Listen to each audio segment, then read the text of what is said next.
Yo, what's going on, you guys? Your boy Ben Mahari here, representing Mahari Nation Sports Podcast. Much love to the entire LDBC. You understand what I'm saying? As you can see right here, we out here in Lake Bede Manasika, whatever it's called. They changed the name from Lake Calhoun last month here in Minnesota, man. But yeah, it's a pretty nice day out. We decided to come out here, enjoy this weather though, man, because it's not many times you go outside, You've been stuck inside for far too long, and I pretty much said, you know what, the hell with this. I just wanted to come out here and enjoy this beautiful weather, you know what I mean? But just wanted to get some things off my chest, though. Today is Eritrean Independence Day, man, and, unfortunately, since we're stuck on COVID-19, got this whole quarantine, you know what I mean? We're not able to, celebrate as freely, though, but I'm out here today, you know what I mean? Showing off my blingage here, right here. See here, this is my dog tag here with the customized, name Eritrea lasered on the back of it though too, you know what I mean? Got that last month though from with my mom's gift for Mother's Day, so it's very nice. It's a very nice gift, you know what I mean? But I just wanted to get some things off my chest, from the time I'm here though. So it's 29 years since the Eritrea gained their independence, May 24th, 1991. But it doesn't feel like that at all, because the fact that that the country has not moved progressively as it should. When we've gained independence from Ethiopia, the country has not moved progressively as we hoped it would, because the government, all the people there are so corrupt as hell. And the fact is that people are still fleeing from the country, to escape the military rule. What the military rule is that when you turn 18 after you finish school, you're sent to the military. They claim that it's 18 months, but it's basically indefinite military service, where you're subjected to slavery work, doing all sorts of different type of government projects, and you don't even get paid the basic minimum wage here. You know what I mean? I've heard from other people that they get paid very, very little. You know what I mean? It's basically like slavery work, And if you don't comply with that, they basically send you to jail, which is basically storage compartments, where they basically go through torture every single day. You know what I mean? And it's a damn shame, because our country should be moving progressively. It should move into the right direction, but we've always been getting held back, because of people in the governments that continuously, delay, that progression, and are still that the president is still there, ordering, people to, get into jail and shit like that. It's just a shame, man, because we should be moving to a better direction than where we're at right now. But we not. And you know what the worst part is? You still got people, even in the U.S., even here in Minnesota too, that still believe in what the government says, and they always take everything verbatim. And I'm like, you don't have an open mind. And when you don't have an open mind, you always fall into the propaganda. I learned that when I was young too, because I too fell for that propaganda BS during the border war between '98 and 2000, when I was about between 5 to 7. You know what I mean? We believed in some of the stuff they were telling us, without realizing what was going on at the time. And as I got older and started becoming more wiser and understanding, you know what I mean, the Eritrean government is not what you think it is.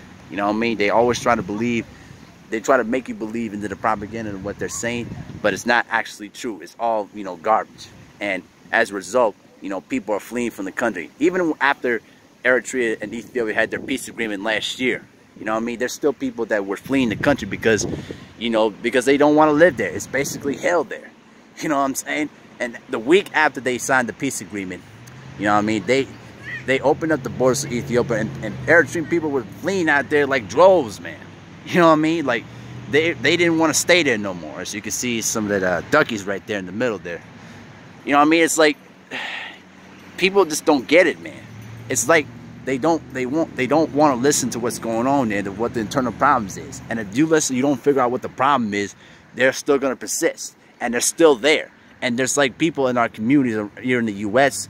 and Europe and other places that try to protest the sanctions and all that because of human rights violations. And I tell them all the time, like, if you don't see what's going on, if you don't believe what the refugees are telling you, this, that, and the third, then you're basically a part of the problem too. You know what I mean? You're basically covering up, the actions of what the government has been doing. You know what I'm saying? And I refuse to do that, because my family, was also involved in the struggle. My mom's father died in battle, I think, during the 60s, when she was just a young kid. You know what I mean? My dad right now is going through post-traumatic stress disorder. He's been going through that all of his life. It's just that we didn't notice it until we got older. Because I used to remember, you know, him hearing him during the sleep. He would have nightmares of, you know, him in battle. You know what I'm saying? And like watching those Eritrean documentaries of the war in the 80s at the time, man, gives you a proper context about what these soldiers were going through to fight for freedom, and the fact that their sacrifice is being wasted because we got people out there that basically are not doing their due diligence to continue the progression of making this country even better, really shows how ignorant people in Eritrea have become. And I fear that right now, because I've already heard some news about what happened to the president too. When the president, you know, dies, you know what I mean, I fear that the country is going to be sent into a civil war. It's probably similar to Syria, because there's so many internal problems there that at some point all the tribal groups, all the other political groups in the country or out or near the country, they're going to do whatever they can to try to take over the power of the government. And it's going to lead into a, you know, an ugly civil war, which is going to completely split the people down the middle. And I feel that, you know, even now. But when that day happens, I'm telling y'all, it's going to be really, really messy in this mug.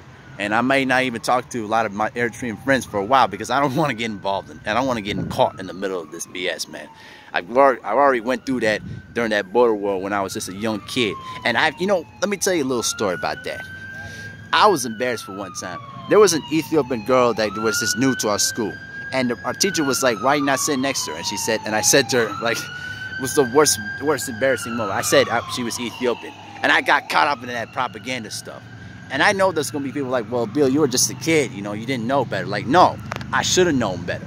There's no excuse to think like that, because we're basically like the same culture, the same ethnicity. You know what I mean? Like, just because there were political differences at the time, don't mean we have to continuously not love each other, support each other, and help each other grow with one another. You know what I mean? Like, I don't know, man. It's just, I fear that somewhere down the line, you know, it's like, I fear that our people are going to continuously push ourselves back into what we could become.